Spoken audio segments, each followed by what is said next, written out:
ನಮಸ್ಕಾರ ವೀಕ್ಷಕರೇ, ಇವತ್ತು ನಾನು ನಿಮಗೆ ವಿನಮ್ರ ಹಣತೆ ಎನ್ನುವ ಕಥೆಯನ್ನು ಪ್ರಸ್ತುತಪಡಿಸುತ್ತಿದ್ದೇನೆ. ಬೆಳಕಿನ ವಿಚಾರದಲ್ಲಿ ನಾನೇ ಶ್ರೇಷ್ಠ ಅನ್ನುವ ತರ್ಕಗಳು ದಿನೇ ದಿನೇ ದೇವಲೋಕಕ್ಕೆ ಬರತೊಡಗಿದವು. ಸೂರ್ಯ, ಚಂದ್ರ, ನಕ್ಷತ್ರಗಳು ಪ್ರತಿನಿತ್ಯ ಇದೇ ವಿಷಯದ ಬಗ್ಗೆ ಸಂಬಂಧಿಸಿದವರ ಮೂಲಕ ತಮ್ಮನ್ನೇ ಶ್ರೇಷ್ಠರೆಂದು ಗುರುತಿಸಬೇಕು ಅನ್ನುವ ಬಲವಂತ ಹೇರತೊಡಗಿದವು. ಯಾರನ್ನು ತಾನು ಶ್ರೇಷ್ಠನೆಂದು ಗುರುತಿಸಬೇಕು ಎಂದು ಬ್ರಹ್ಮನಿಗೆ ಗಲಿಬಿಲಿಯುಂಟಾಯಿತು. ಈ ವಿಚಾರದಲ್ಲಿ ಎಲ್ಲರೊಂದಿಗೆ ಚರ್ಚಿಸಿ ತೀರ್ಮಾನ ಕೈಗೊಳ್ಳಲು ನಿರ್ಧರಿಸಿ ತುರ್ತು ಸಭೆ ಕರೆದನು. ಸಭೆಗೆ ಇಂದ್ರಾದಿಗಳು ಸೇರಿದಂತೆ ಎಲ್ಲ ದೇವತೆಗಳು ಹಾಜರಿದ್ದರು. ಸೂರ್ಯ, ಚಂದ್ರ ಹೀಗೆ ಯಾರ್ಯಾರು ಸ್ಪರ್ಧೆಯಲ್ಲಿ ಇದ್ದರೋ ಅವರಿಗೆಲ್ಲ ಕರೆ ಹೋಯಿತು. ಎಲ್ಲರೂ ಬಂದು ಸೇರಿದಾಗ ಸಭೆ ಆರಂಭವಾಯಿತು. ಭೂಮಿ ಕಡೆಯಿಂದ ಮಿಂಚುಹುಳ ಸ್ಪರ್ಧೆಗೆ ಹೋಗಿತ್ತು. ಭೂಮಿಯಲ್ಲಿ ಬೆಳಕಿಗೆ ಪ್ರತಿನಿಧಿ ನೀನು ಒಬ್ಬನೇನಾ, ಮತ್ಯಾರೂ ಇಲ್ಲವೇ? ಹಣತೆ ಯಾಕೆ ಬಂದಿಲ್ಲ ಅಂತ ಸಭೆಯಲ್ಲಿ ಕೇಳಲಾಯಿತು.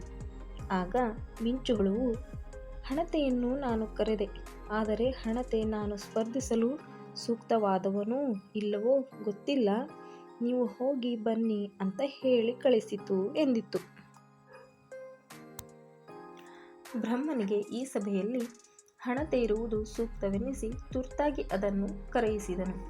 ಸಭೆಯಲ್ಲಿ ಮೊದಲು ವಾದಿಸುವ ಮತ್ತು ಹಕ್ಕು ಮಂಡಿಸುವ ಅಧಿಕಾರವನ್ನು ಸೂರ್ಯನಿಗೆ ನೀಡಲಾಯಿತು.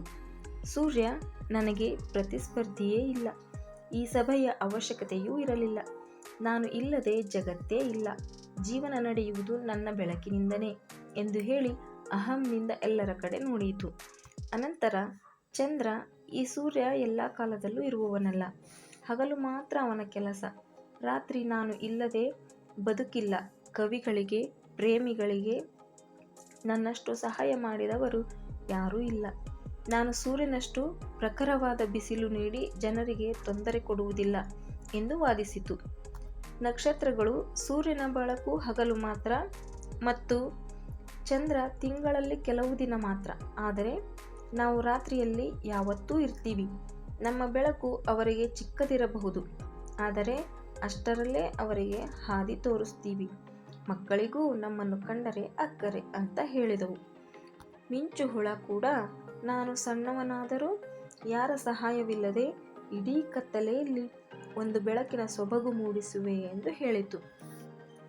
ತನ್ನ ವಾದ ಮಂಡಿಸಲು ಮುಂದಾದ ಹಣತೆ, ನನಗೆ ವಾದ ಮಂಡಿಸಲು ಆಸೆಯೇನೂ ಇಲ್ಲ, ನಾನು ಶ್ರೇಷ್ಠನೆಂದೂ ಭಾವಿಸಿಲ್ಲ, ಕನಿಷ್ಠನೆಂದೂ ಭಾವಿಸಿಲ್ಲ, ನಾನು ನನ್ನ ಕೆಲಸ ಮಾಡುತ್ತಿದ್ದೇನೆ, ತನ್ನನ್ನು ತಾನು ಸುಟ್ಟುಕೊಂಡು ಬೆಳಕು ನೀಡುವುದರಲ್ಲಿ ನನಗೆ ಖುಷಿ ಇದೆ, ಅದು ಕೇವಲ ಸ್ವಲ್ಪವೇ ಬೆಳಕಾಗಲಿ, ನನ್ನ ನಂಬಿ ಹಚ್ಚಿದವರಿಗೆ ನಾನು ಮೋಸ ಮಾಡಲ್ಲ, ಅವರು ಬಯಸುವವರೆಗೂ ಬೆಳಕು ಕೊಡುತ್ತೇನೆ, ಅವರು ಬೇಡವೆಂದರೆ ನನ್ನ ಬೆಳಗುವಿಕೆ ನಿಲ್ಲಿಸುತ್ತೇನೆ, ಸೂರ್ಯನಾಗಲಿ ಚಂದ್ರನಾಗಲಿ ನಕ್ಷತ್ರಗಳಾಗಲಿ ಬೇಡವೆಂದರೆ ನಿಲ್ಲಿಸಿಯಾರೆ, ಜನರಿಗೆ ಬೇಕೋ ಬೇಡವೋ ಗೊತ್ತಿಲ್ಲದೆ ತಮ್ಮ ಪಾಡಿಗೆ ತಾವು ಉರಿಯುತ್ತಲೇ ಇರುತ್ತಾರೆ.